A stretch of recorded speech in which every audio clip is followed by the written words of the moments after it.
In the course of my life for more than half a century, June 1989 was the major turning point. Up to that point, I was a member of the first class to enter university when college entrance examinations were reinstated following the Cultural Revolution, class of 77. From BA to MA and on to PhD, my academic career was all smooth sailing. Upon receiving my degrees, I stayed on to teach at Beijing Normal University.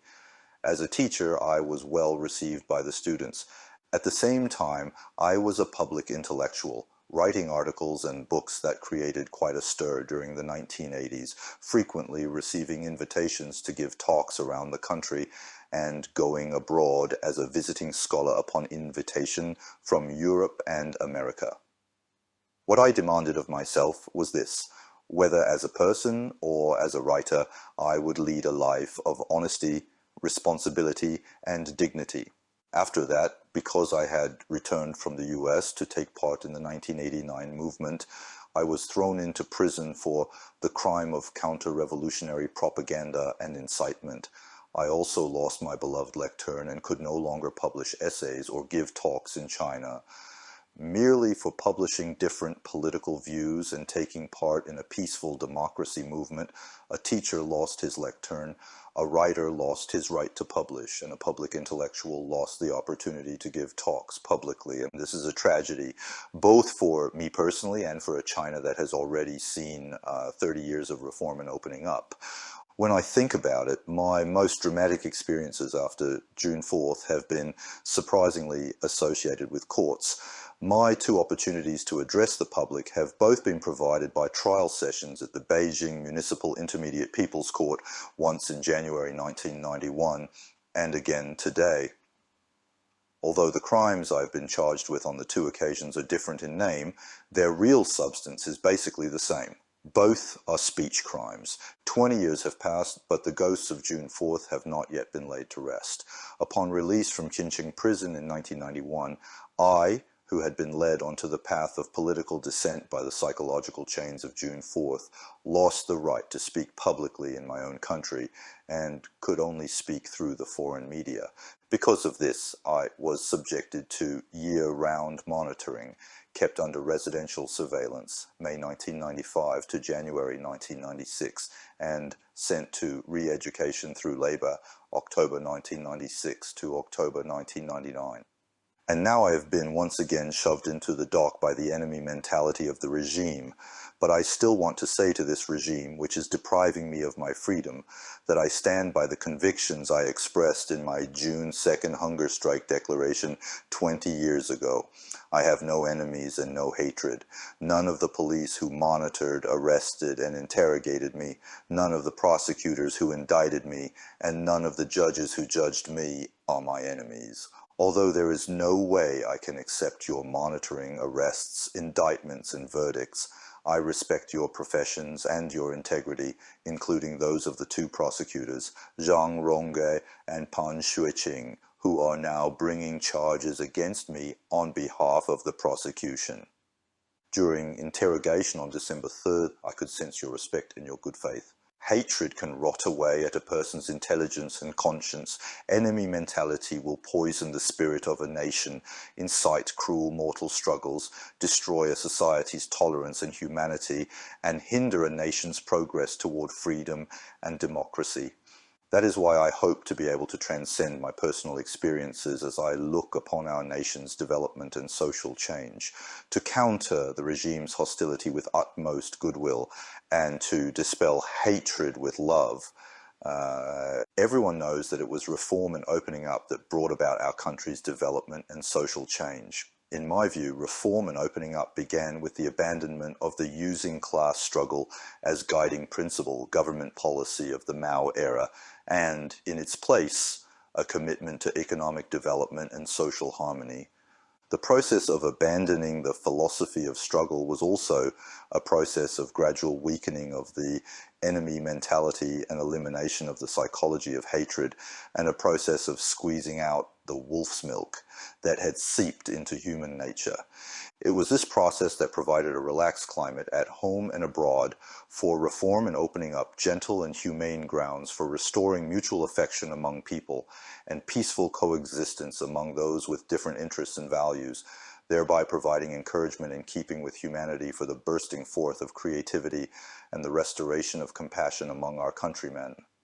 One could say that relinquishing the anti-imperialist and anti-revisionist stance in foreign relations and class struggle at home has been the basic premise that has enabled reform and opening up to continue to this very day. The market trend in the economy, the diversification of culture, and the gradual shift in social order toward the rule of law have all benefited from the weakening of the enemy mentality. Even in the political arena, where progress is slowest, the weakening of the enemy mentality has led to an ever-growing tolerance for social pluralism on the part of the regime, and substantial decrease in the force of persecution of political dissidents, and the official designation of the 1989 movement has also been changed from turmoil and riot to political disturbance. The weakening of the enemy mentality has paved the way for the regime to gradually accept the universality of human rights. In 1997 and 1998, the Chinese government made a commitment to sign two major United Nations international human rights covenants, signaling China's acceptance of universal human rights standards.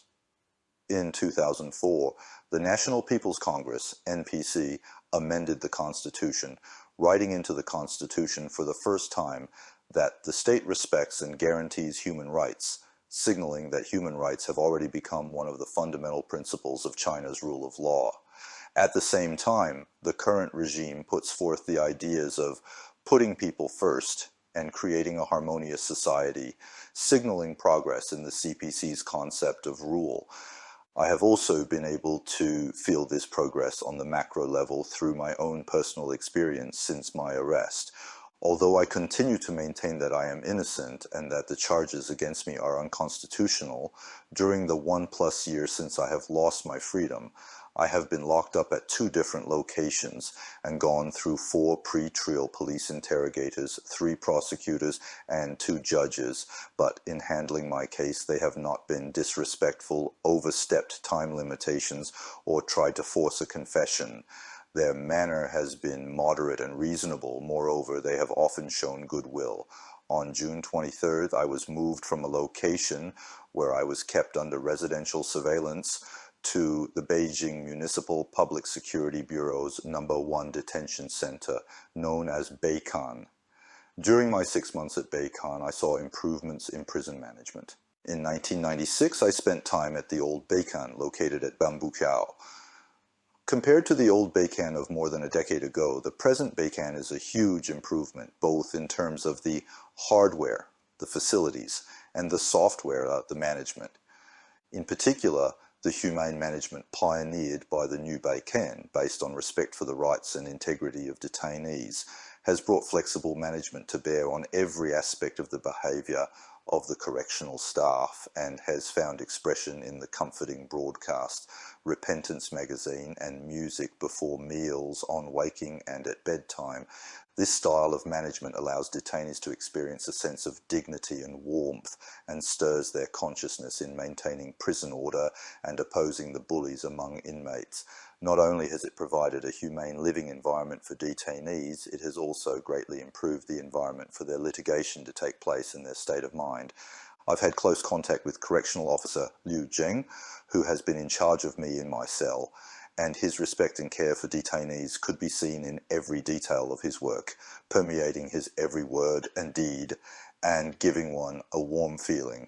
It was perhaps my good fortune to have gotten to know this sincere, honest, conscientious, and kind correctional officer during my time at Beikan. It is precisely because of such convictions and personal experience that I firmly believe that China's political progress will not stop, and I, filled with optimism, look forward to the advent of a future free China.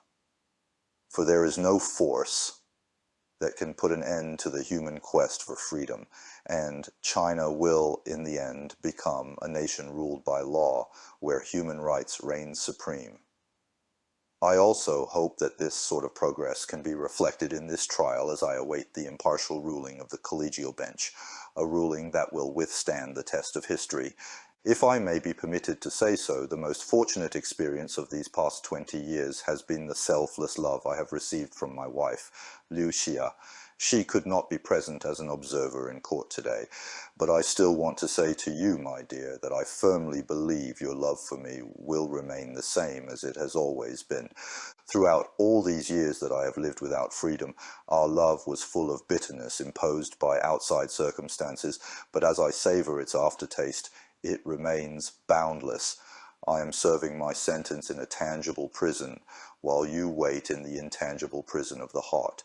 Your love is the sunlight that leaps over high walls and penetrates the iron bars of my prison window, stroking every inch of my skin, warming every cell of my body, allowing me to always keep peace, openness, and brightness in my heart, and filling every minute of my time in prison with meaning. My love for you, on the other hand, is so full of remorse and regret that it at times makes me stagger under its weight. I am an insensate stone in the wilderness, whipped by fierce wind and torrential rain, so cold that no one dares touch me, but my love is solid and sharp, capable of piercing through any obstacle. Even if I were crushed into powder, I would still use my ashes to embrace you. My dear, with your love, I can calmly face my impending trial, having no regrets about the choices I've made, and optimistically awaiting tomorrow.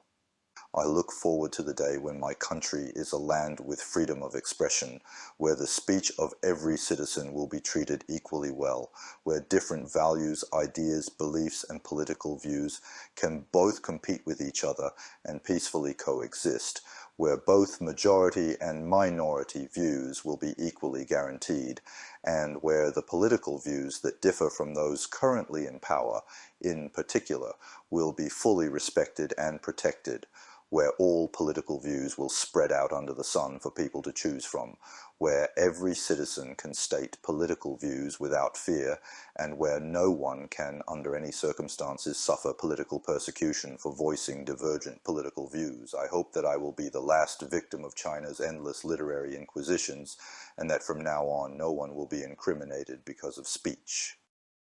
Freedom of expression is the foundation of human rights, the source of humanity, and the mother of truth. To strangle freedom of speech is to trample on human rights, stifle humanity, and suppress truth. In order to exercise the right to freedom of speech conferred by the Constitution, one should fulfill the social responsibility of a Chinese citizen.